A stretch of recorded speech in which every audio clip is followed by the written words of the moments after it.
take the man at his word. I mean, James Harrison has never come across to any of us that he's a liar, that he's dishonest, or he makes things up. No question about it. And if he wants to clarify and correct himself, you take that man at his word. You certainly give Mike Tomlin the benefit of the doubt, and without question, Rudy II, the benefit of the doubt. The Steelers organization, as first class as they've been known to be throughout its history, of course you give them the benefit of the doubt. The only thing that I would say to James Harrison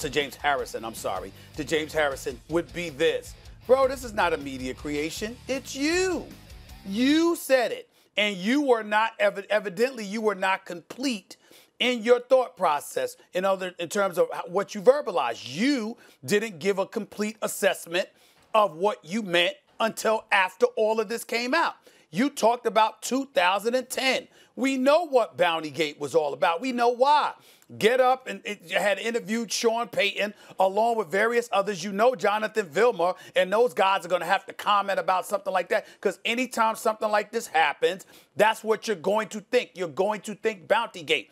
James Harrison, like I told y'all before, that's a smart brother. He is not stupid, okay? He is a highly intelligent brother. Yeah, everybody always want to rave about him being a hitman. He could bench press 500 pounds. That brother's powerful up here. He's smart, okay? So listen, when you say something to anybody publicly, you got to know that's how it's going to be interpreted if you don't really elaborate on what you were thinking. He failed to do that, which is why you had so many shows jump into the Bountygate comparisons, people thinking the NFL was going to investigate. I'm telling Mike Tomlin, wasn't me.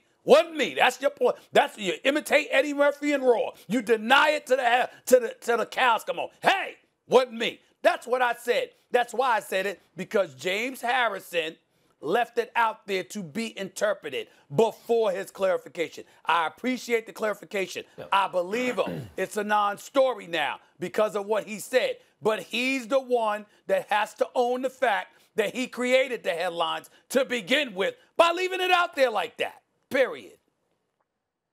So I don't think it's a non-story. I'll say this.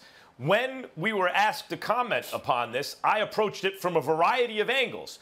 Foremost was, look, this is the Steelers making a guy whole. This could very well be, if he's telling the truth, and he didn't say what was in the envelope, and that's part of the issue with these podcasts and different media outlets. We love it when athletes give us a peek behind the curtain and give especially fans a peek behind the curtain, but they have to be careful how they say it. And I think James Harrison was careful how he said it, because he left stuff up to the imagination and stuff that would be hard to prove. Something in the envelope. Go ahead, prove it was money. So that was, I agree with you, Stephen. That's a smart way to put it. And the first thing I examined in my comments about it was that people are going to want to play for the Steelers. Because if you get a BS fine, they're going to take care of you. They're going to pay it for you. That's awesome. If I were a player, I'd want to play for the Steelers. But as we examine it further, we also have to consider the possibility, maybe it was actually an incentive to knock someone out of the game, and we cover that possibility as well, which is why it's good that James Harrison not only gave everyone a peek behind the curtain, I think that's good, but also that he now clarifies, because it was an edifying social media post that he posted. It brought clarity. Okay, this is not an incentive to hurt anybody. This is a team, apparently, taking care of a guy, making sure he doesn't have to come out of pocket for playing hard.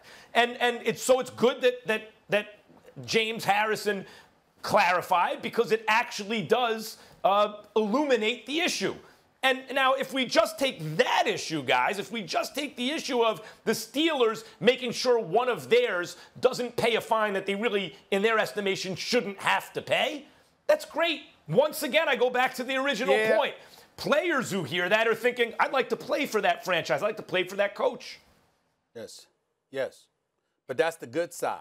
The bad side is that before the clarification, okay, the bottom line is the impression that was left out there is that immediately upon, exacting the hit against that wide receiver, the bottom line is after the game, he got an envelope from his coach. That's not after the fine came in and here we got you covered. That was beforehand, which is why people jump to Bountygate in their mind.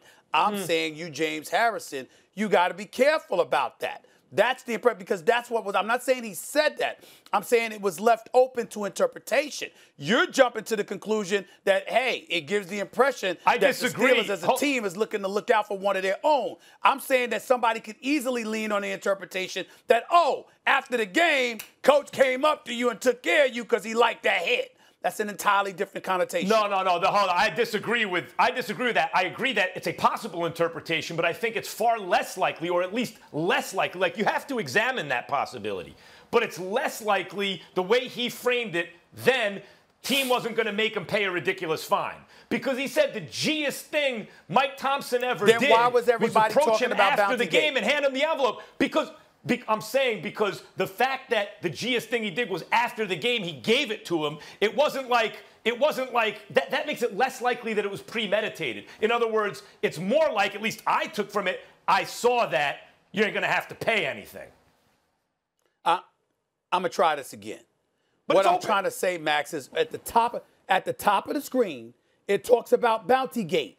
In other words, it gave that impression. It would not have had that impression if he sat up there and said, yo, when I got the fine, the coach came and gave me an envelope, or somebody came and gave me an envelope when I got the fine. No, what he was saying is after the hit, all right, he left that interpretation open, which is why everybody's been jumping to Bounty Gate. Why else would they jump to Bounty Gate? Look, people don't phrase everything perfectly the first time they broach a subject. Right. His phrasing was less than optimal, but it was fine, and his clarification is also very good. Max, if the NFL said we're going to investigate this matter, and somehow, some way, Mike Tomlin even had to be subjected to questions about this, that is an unnecessary problem that was caused to the head coach of the Pittsburgh Steelers and their organization because you opened your mouth and you didn't complete your thought. You're right about that. You're right about that, but you're not going to get a peek behind the curtain. You're not going to get to the truth if guys are afraid to open their mouth. This happened 10 years ago, for crying out loud. Thanks for watching ESPN on YouTube. For live streaming, sports, and premium content, subscribe to ESPN+.